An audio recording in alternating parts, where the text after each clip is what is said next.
فرمایا کہ تم پر ایک مہینہ سایہ فگن ہونے والا ہے جس میں رحمتوں کی برسات برستی ہے، گناہگاروں کی معافی کے مژدے سنائے جاتے ہیں، اللہ تبارک و تعالی جنت کے دروازوں کو کھول دیتا ہے، دوزخ کے دروازوں کا حکم ہوتا ہے کہ وہ بند کر دیے جائے، نہ اب دوزخ کا دروازہ کھلے گا نہ جنت کا دروازہ بند ہوگا۔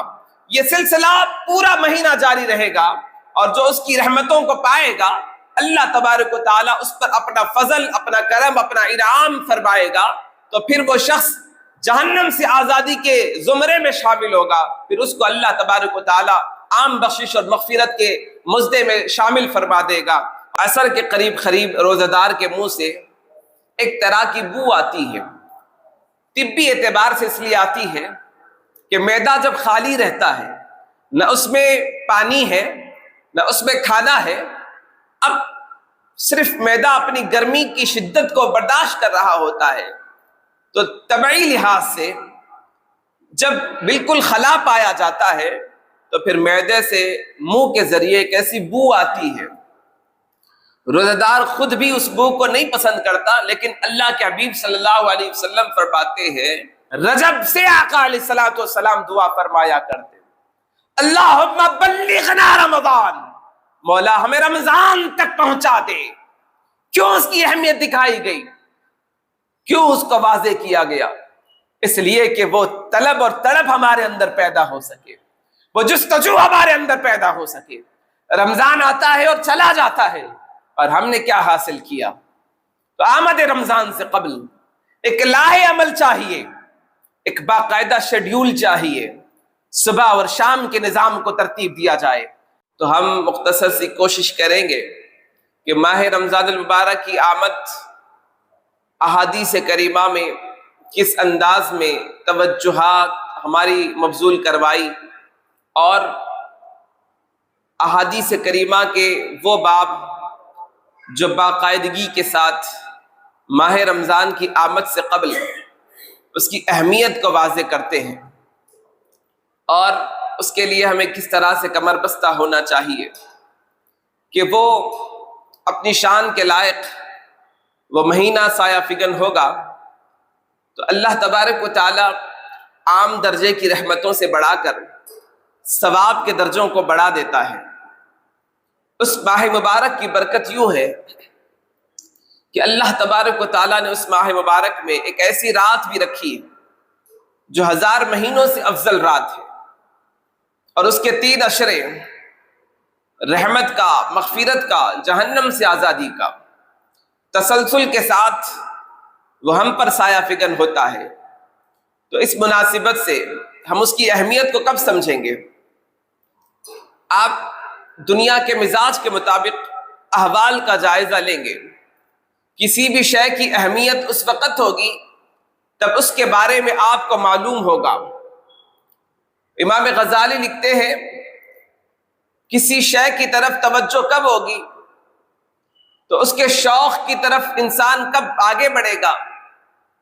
تو امام غزالی لکھتے ہیں کہ تب تک جس کے بارے میں ذکر ہو رہا ہے اس کی اہمیت اس کے نزدیک نہ ہو جائے، اس کی طلب کا وہ مشتاق نہ بنے، اس کی طلب کا وہ طلب صادق نہ بنے، تب تک اپنی مطلوبہ شے کو تلاش کرتا رہے، تو جب اس کے دل میں شوق پیدا ہوگا، محبت پیدا ہوگی، تو پھر وہ منتظر رہتا ہے اس کی آمد کا، منتظر رہتا ہے اس کو پانے کا، منتظر رہتا ہے اس کے حصول کا۔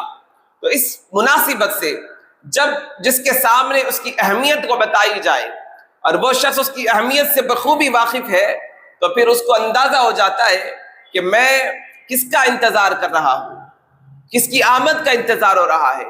تو اس کی اہمیت جب اس کو پتہ چلتی ہے تو پھر وہ اس اہمیت کے اندازے کے مطابق اپنے آپ کو تیار کرتا ہے، اس کی آمد کے لیے استقبال کرتا ہے۔ استقبال کا لفظ احادیث کریمہ میں بھی موجود ہے۔ اس مناسبت سے بلاد عرب، بلاد عجم میں ماہ رمضان کی آمد سے قبل آمد کی جو پیشن گوئیاں ہیں کہ وہ کس طریقے سے ہم پر سایہ فگن ہوگا، کس انداز میں ہم پر معاملات اللہ کی رحمت کے برسیں گے۔ حضرت انس بن مالک رضی اللہ تعالیٰ نے اس حدیث پاک کے راوی ہیں صحیح ابن خزیمہ نے اس میں اس کو روایت کیا، حضرت انس بن مالک رضی اللہ تعالیٰ آقا کریم صلی اللہ تعالیٰ علیہ وسلم سے حدیث پاک کو روایت کرتے ہیں، حضور پاک علیہ الصلوۃ والسلام نے ہمیں جمع فرمایا، اس کے بعد اعلان کیا تم پر آنے والا آ رہا ہے اور تم اس کا استقبال کرو گے۔ 3 مرتبہ یہ جملے ارشاد فرمائے۔ حضرت سیدنا عمر بن خطاب رضی اللہ تعالیٰ فاروق اعظم رضی اللہ تعالیٰ بارگاہ رسالت مآب صلی اللہ تعالیٰ علیہ وسلم میں عرض کرتے، یا رسول اللہ، کوئی دشمن حملہ آور ہونے کو ہے یا کوئی مہمان آنے والا ہے، یا آج جو آپ نے بات فرمائی کہ ہم کس کا استقبال کریں گے، کون ہم پر آنے والا ہے؟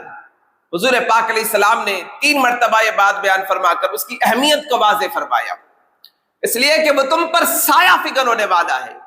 وہ مہینہ ایسا سایہ کرے گا کہ اس کے سائے میں جو آئے گا اللہ تبارک و تعالیٰ اس سے اس کا اپنا فضل اور رحمت کا معاملہ فرمائے گا۔ تو گویا اس کی آمد کا انتظار کرنے کے لیے صحابہ کو آقا علیہ السلام نے توجہ دلائی کہ اس انداز میں تم اس کا استقبال کرو گے۔ مسند امام احمد میں حدیث پاک سیدنا ابو ہریرہ رضی اللہ تعالیٰ عنہ سے حدیث پاک مروی ہے، آقا علیہ السلام کے 3 خطبات آمد رمضان سے قبل ہمیں احادیث میں ملتے ہیں، جس کا یہ دوسرا خطبہ ہے۔ سیدنا ابو ہریرہ رضی اللہ تعالیٰ آقا علیہ السلام سے روایت کرتے ہیں، حضور پاک علیہ السلام نے رمضان کی اہمیت کو بیان فرمایا کہ تم پر ایک مہینہ سایہ فگن ہونے والا ہے جس میں رحمتوں کی برسات برستی ہے، گناہگاروں کی معافی کے مژدے سنائے جاتے ہیں، اللہ تبارک و تعالی جنت کے دروازوں کو کھول دیتا ہے، دوزخ کے دروازوں کا حکم ہوتا ہے کہ وہ بند کر دیے جائے، نہ اب دوزخ کا دروازہ کھلے گا نہ جنت کا دروازہ بند ہوگا۔ یہ سلسلہ پورا مہینہ جاری رہے گا، اور جو اس کی رحمتوں کو پائے گا اللہ تبارک و تعالیٰ اس پر اپنا فضل، اپنا کرم، اپنا انعام فرمائے گا، تو پھر وہ شخص جہنم سے آزادی کے زمرے میں شامل ہوگا، پھر اس کو اللہ تبارک و تعالیٰ عام بخشش اور مغفرت کے مزدے میں شامل فرما دے گا۔ اور یہ سلسلہ ہر رات ندا دی جاتی ہے کہ رمضان کی آمد کے ساتھ ہی یہ سلسلہ جاری رہ جاتا ہے، اور یہ ندا ہر رات پکاری جاتی ہے، اے نیکی کے طلبگار آجا نیکی کے راستے پر۔ پھر ندا دی جاتی ہے، اے بدی کے طلب کرنے والے بدی سے اپنے آپ کو روک لے۔ تو گویا یہ سلسلہ نداؤں کا پورا مہینہ جاری رہتا ہے۔ اللہ تبارک و تعالیٰ کے حبیب صلی اللہ علیہ وسلم اس کی اہمیت کو اس انداز میں ہم پر واضح فرما رہے ہیں کہ وہ مہینہ آئے گا تو کس طرح تم پر سایہ فگن ہوگا، اور کس طرح سے اس کی رحمتوں کو تم لوٹو گے، کس طریقے سے اللہ اپنی شان کے لائق تم پر کرم نوازی فرمائے گا۔ یہاں تک بات بیان فرمائی، پھر اس کے بعد حدیث پاک ملتی ہے کہ حضور پاک علیہ السلام نے ارشاد فرمایا، میری امت سے قبل اللہ تبارک و تعالیٰ نے پچھلی امتوں میں کسی کو یہ اعزاز نہیں بخشا۔ ماہ رمضان المبارک جب آتا ہے اللہ تبارک و تعالیٰ اپنے بندوں پر نظر رحمت فرماتا ہے، جس پر اللہ نظر رحمت فرمائے اللہ اس سے جہنم سے دور فرما دیتا ہے۔ یہ پہلی خصوصیت میری امت کو اللہ نے عطا فرمائی۔ جب دن مکمل ہونے کو قریب ہوتا ہے تو عصر کے قریب روزہ دار کے منہ سے ایک طرح کی بو آتی ہے، طبی اعتبار سے اس لیے آتی ہے کہ معدہ جب خالی رہتا ہے، نہ اس میں پانی ہے نہ اس میں کھانا ہے، اب صرف معدہ اپنی گرمی کی شدت کو برداشت کر رہا ہوتا ہے، تو طبعی لحاظ سے جب بالکل خلا پایا جاتا ہے تو پھر معدے سے منہ کے ذریعے ایک ایسی بو آتی ہے۔ روزہ دار خود بھی اس بو کو نہیں پسند کرتا، لیکن اللہ کے حبیب صلی اللہ علیہ وسلم فرماتے ہیں کہ اللہ کے نزدیک مشک سے زیادہ یہ خوشبو پسندیدہ ہے جو ایک روزہ دار کے منہ سے بو آتی ہے، بدبو آتی ہے۔ تو آقا علیہ السلام فرماتے ہیں اس کے ضمن میں کہ جب ایک روزہ دار روزے کی حالت میں ہوتا ہے تو اس کے منہ سے آنے والی بو بھی اللہ کے نزدیک مشک سے زیادہ پسندیدہ ہے۔ تو اس سے پتہ چلا کہ کس طرح سے اللہ تبارک و تعالیٰ نے اپنے حبیب صلی اللہ تعالی علیہ وسلم کی امت کو ایک کرام عطا فرمایا، ایک کرم نوازی عطا فرمائی، اس کے مطابق وہ اس کی رحمتوں کو کس طرح سے لوٹ رہے ہیں۔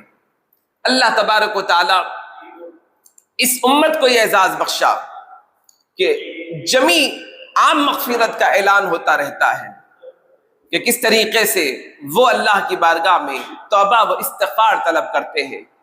جب بندہ اللہ کی بارگاہ میں گڑ گڑاتا ہے، اللہ پاک فرشتوں سے فرماتا ہے، میرے فرشتوں، تم نے میری تسبیح، میری تحلیل، میری عبادت پر معمور کیا ہے، اب میں تمہیں حکم دیتا ہوں کہ میرے ان بندوں کے متعلق کہ جب یہ میرے بندے میری بارگاہ میں توبہ کرے، استغفار طلب کرے، تو تم ان کے لیے مغفرت کی دعا کرنا۔ جب بندہ زمین پر بیٹھ کر اللہ کی بارگاہ میں توبہ کرتا ہے تو اس توبہ پر فرشتے بھی توبہ کی، اس مغفرت کی دعا کرتے ہیں۔ اللہ تبارک و تعالیٰ کی بارگاہ میں عرض کرتے ہیں، مولا اس بندے کی مغفرت فرما دے۔ پچھلی امتوں میں کسی کو یہ اعزاز نہیں دیا گیا، آقا فرماتے ہیں میری امت کے حصے میں یہ اعزاز بخشا گیا کہ ماہ رمضان المبارک جب ہوتا ہے تو اس دن، اس رات میں جو اللہ کی بارگاہ میں توبہ کرتا ہے، اللہ کی بارگاہ میں گڑ گڑاتا ہے، ندامت کے آنسو بہاتا ہے، آقا فرماتے ہیں اللہ فرشتوں کو فرماتا ہے کہ تم ان کے لیے مغفرت کی دعا فرمانا۔ تو گویا یہ پیغام دیا جا رہا ہے کہ وہ سلسلہ اللہ کیسے جاری فرماتا ہے۔ اب آپ غور کریں، کسی بھی امر کے مکمل کرنے کے لیے ایک باقاعدہ منصوبے کی ضرورت پیش آتی ہے۔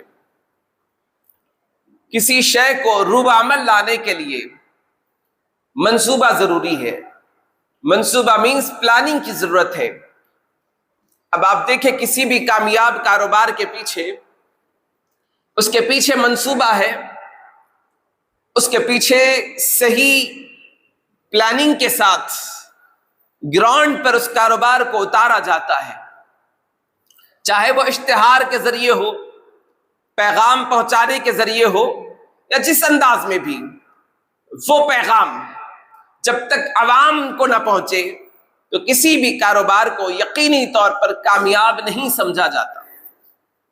یہ نظام ہے کسی شے کی کامیابی کے لیے، تب تک اس کی صحیح طور پر پلاننگ نہ ہو، باضابطہ نظم و ضبط کے ساتھ اس کو روب عمل نہ لایا جائے، اس وقت تک یہ سلسلہ اس کی کامیابی کی راہیں اسے نہیں فراہم کرے گا۔ نظام قدرت کو غور کریں، اللہ تبارک و تعالیٰ نے کائنات کو یہ نظام عطا فرمایا، اس طریقے سے وہ نظام اپنے مزاج کے مطابق اپنے اندر وہ خوبیاں رکھتا ہے اور وہ چلتا رہتا ہے۔ اب آپ کائنات میں حشرات الارض کو دیکھیں گے، حیوانات کو دیکھیں گے، عالم نباتات کو دیکھیں گے تو آپ کو وہ چیزیں نظر آئیں گی۔ تمثیل کے لیے آپ ایک چونٹی کو دیکھ لیں گے، اس کے مزاج کو سمجھیں گے، اس کی پلاننگ کو سمجھیں گے، اس کے کل آنے والے کے لیے کیا تیاری وہ کر رہی ہے۔ نظام قدرت کو اگر دیکھیں گے تو وہ پیغام آپ کو دے گی کہ کس طریقے سے وہ اپنے کل آنے والے کل کے لیے منصوبہ بندی کے ساتھ باقاعدہ مستقل طور پر اپنے آپ کو حرکت میں رکھتی ہے۔ جب موسم سرما اور گرما کی تبدیلیاں آتی ہے تو چونٹی موسم گرما میں اپنے مزاج کے مطابق اپنا اناج، اپنا غلہ اسٹور کرتی ہے۔ آپ دیکھتے ہیں گرما کے دنوں میں بڑی تیزی کے ساتھ چونٹیاں آپ کو نظر آتی ہیں۔ وجہ اس کی یہ ہے کہ وہ اپنے غذا اور غلے کی فراہمی کے لیے باہر نکلی ہے اور اس کے پاس باقاعدہ اسٹریٹجی ہے، ایک منصوبہ ہے، اس کے مطابق وہ اپنے کل کے لیے لاہے عمل کو اپنا رہی ہے، مزاج کے مطابق وہ اپنی تیاری کر رہی ہے تاکہ جب برسات ہو، سردیاں کا موسم ہو، وہ زمین کے اندر رہ کر اپنے غذا کو پورا کر سکے، وہ اپنی توانائی کو مکمل طور پر اپنے حال پر بہترین زندگی گزار سکے۔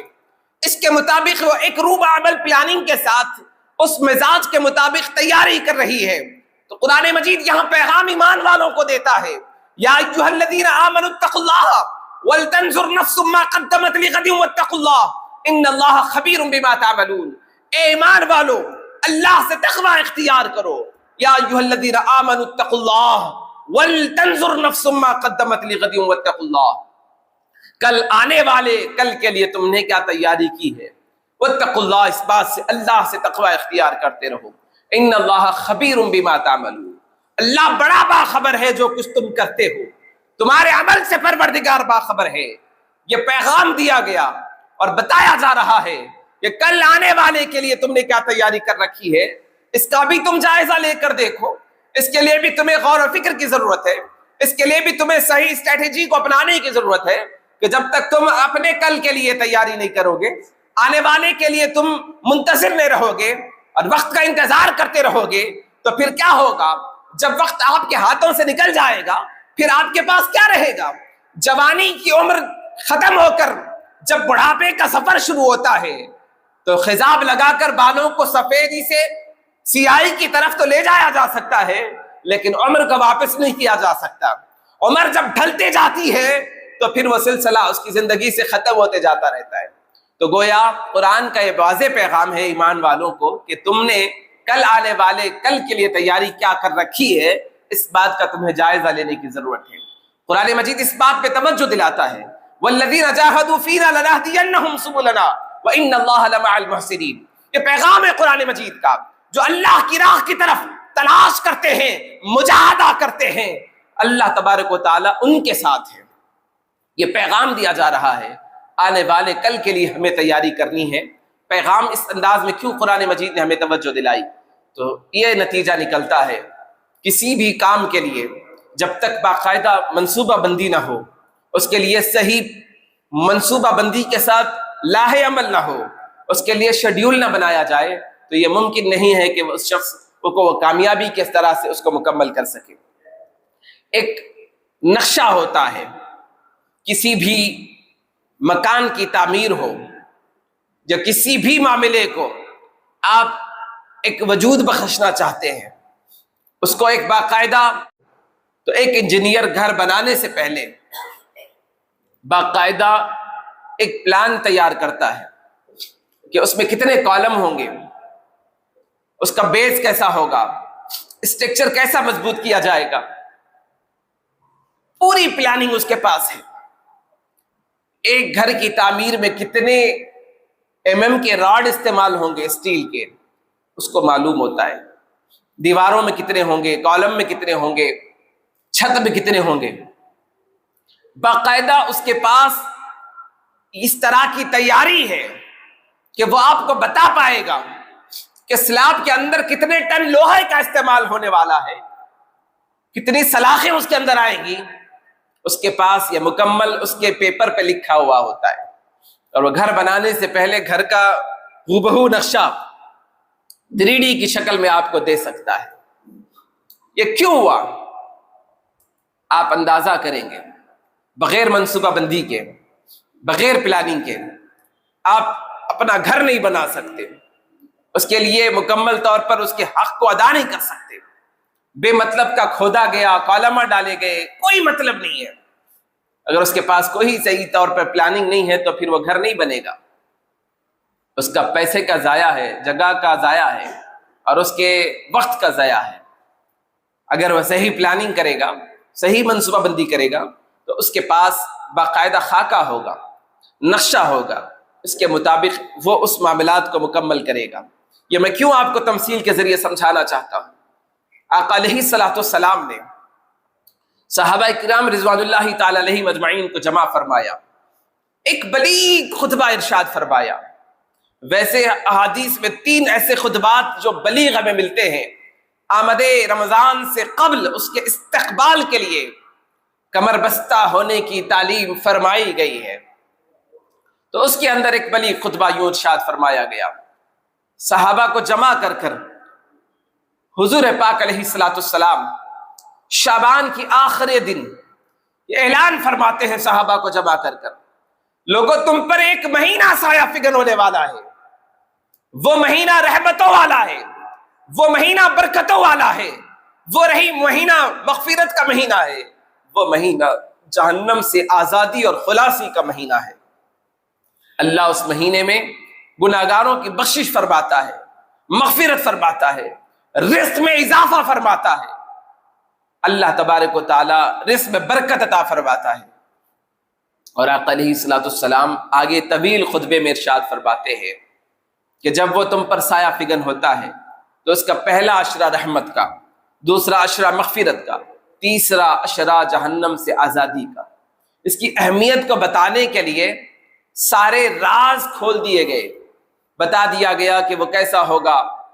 فرمایا آقا علیہ السلام نے آگے کہ اس میں ایک رات ایسی ہے جو 1000 مہینوں سے افضل ہے۔ اب آپ اندازہ کریں 1000 مہینوں کا کیلکولیشن کریں گے کہ 1000 مہینے 1000 راتیں اگر آپ غور و فکر کریں گے تو اپنی عمر کو آپ نہیں پہنچ سکتے، اس سے زیادہ وہ ہو جاتے ہیں۔ 1000 مہینے کس کو کہیں گے؟ 1000 مہینوں کی 1000 راتوں سے وہ افضل رات ہے، اس رات نزول قرآن کی رات ہے۔ تو یہ پیغام دیا جا رہا ہے اس مہینے کے آخری عشرے میں، وہ رات ہے جس رات اللہ تبارک و تعالیٰ نے 1000 مہینوں سے افضل قرار دیا۔ پچھلی قوموں کی امتوں کے جائزے لیے گئے، کسی امت کی عمر 200 سال، کسی کی 400 سال، کسی کی 800 سال، کسی کی 900 سال، اتنی لمبی لمبی عمروں میں انہوں نے عبادتیں کی۔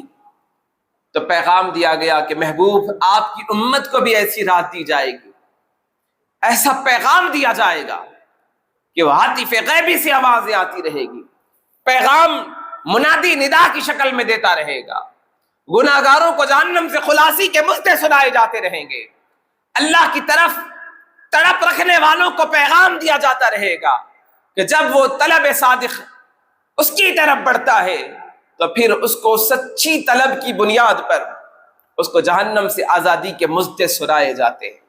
کسی اللہ والے سے ایک پوچھنے والے نے پوچھا طلب صادق کیا ہے، کسی شے کی طلب سچی کیسی ہوگی؟ تو انہوں نے اپنے مریدین سے فرمایا کہ یہ مہمان کو اچھا کھانا کھلائے اور اس کھانے میں تھوڑا نمک اور مرچ کا اضافہ ہو جائے، اور رات میں ان کو ایک کمرے میں بند کر دینا اور پانی ان کے لیے مختصر کر دینا۔ اس کے بعد وہ کھانا تناول کر لیتے ہیں، دروازہ باہر سے مقفل ہو جاتا ہے۔ اس کے بعد وہ شخص سارا تناول کرنے کے بعد اب اس کو مرچ اور نمک کی زیادتی کی وجہ سے پانی کی شدت کا احساس ہو رہا تھا۔ اب طلب صادق ہے، سچی طلب سے تڑپ رہا ہے پانی کے لیے، کوئی آواز نہیں سننے والا ہے۔ مرشد نے صبح اس کو طلب کیا، پوچھا اللہ والے نے رات کیسی گزری؟ اس نے کہا کہ رات تو ایسی گزری، کھانا تو بڑا عمدہ کھلایا لیکن مجھے پانی مختصر دیا گیا جو میرے لیے ناکافی تھا اور میں شدت کو محسوس کر رہا تھا۔ رات ایسی گزری، آپ کے مریدوں نے میرے ساتھ صحیح برتاؤ نہیں کیا۔ تو طلب صادق کا پیغام وہ مرشد دے رہے ہیں، پیغام اللہ والے نے دیا، کہا کہ سچی طلب اس کو کہتے ہیں۔ تو رات بھر پکارتا رہا، کوئی تیرے سننے والا نہیں تھا۔ جب تو رات سو گیا تو رات نیند میں کیا دیکھا؟ اس نے کہا کہ رات میں نیند میں بھی مجھے پانی پانی نظر آ رہا تھا، اس کے بعد سوا کچھ نظر نہیں آ رہا تھا۔ تو یہ طلب صادق ہے، یہ سچی طلب اور سچی طلب ہے۔ جب یہ پیدا ہوتی ہے، اشتیاق پیدا ہوتا ہے، یہ محبت پیدا ہوتی ہے، کمال درجے کی وارفتگی اس کے دل میں پیدا ہو جاتی ہے، تو پھر وہ سچی طلب اور طلب کے مطابق اس کو پانے کی جد و جہد کرتا ہے، اس کے حصول کی طلب میں لگا رہتا ہے۔ تو گویا آمد رمضان سے قبل بھی سچی طلب اور طلب صادق وہی شخص ہوگا جس کے دل میں یہ طلب ہو، منتظر رہے، کیونکہ آقا علیہ الصلوۃ والسلام نے یہ دعائیں ہمیں سکھائی ہے۔ رجب سے آقا علیہ الصلوۃ والسلام دعا فرمایا کرتے، اللہم بلغنا رمضان، مولا ہمیں رمضان تک پہنچا دے۔ کیوں اس کی اہمیت دکھائی گئی، کیوں اس کو واضح کیا گیا؟ اس لیے کہ وہ طلب اور طلب ہمارے اندر پیدا ہو سکے، وہ جستجو ہمارے اندر پیدا ہو سکے۔ رمضان آتا ہے اور چلا جاتا ہے، اور ہم نے کیا حاصل کیا؟ تو آمد رمضان سے قبل ایک لاہ عمل چاہیے، ایک باقاعدہ شیڈیول چاہیے، صبح اور شام کے نظام کو ترتیب دیا جائے۔ جو 5 وقت نماز پڑھ رہے ہیں الحمدللہ، لیکن اس نماز کے اندر خشوع و خضوع کیسے پیدا کیے جائے، اس پر ہمیں توجہ دینے کی ضرورت ہے۔ گناہوں بھرے کام کا جائزہ لے کر اس کو ہمیں چھوڑنا ہوگا۔ رمضان المبارک کے پہلے روزے سے لے کر آخر روزے تک ہمارے اندر کیا کیا تبدیلیاں آنی چاہیے، اللہ کا قرآن ہمیں کیا پیغام دیتا ہے۔ روزے اس لیے ہے کہ تم متقی بنو، روزے اس لیے ہے کہ ہم متقی بنے، روزے اس لیے ہے کہ ہم پرہیزگار بنے۔ اور یہ مطالبے ہم سے کیوں ہو رہے ہیں؟ کہ ہماری کامیابی کے لیے ہے۔ تو ہمیں جائزہ لے کر ایک ترتیب کے ساتھ شیڈیول بنانا پڑے گا۔ آمد رمضان سے قبل تبدیلی لانے کی ضرورت ہے۔ کمر بستہ ہو کر ہم ایک ذائچہ بنائیں، ایک ہمارے پاس منصوبہ چاہیے، اس کے لیے صحیح پلاننگ کی ضرورت ہے۔ آمد رمضان سے قبل ابھی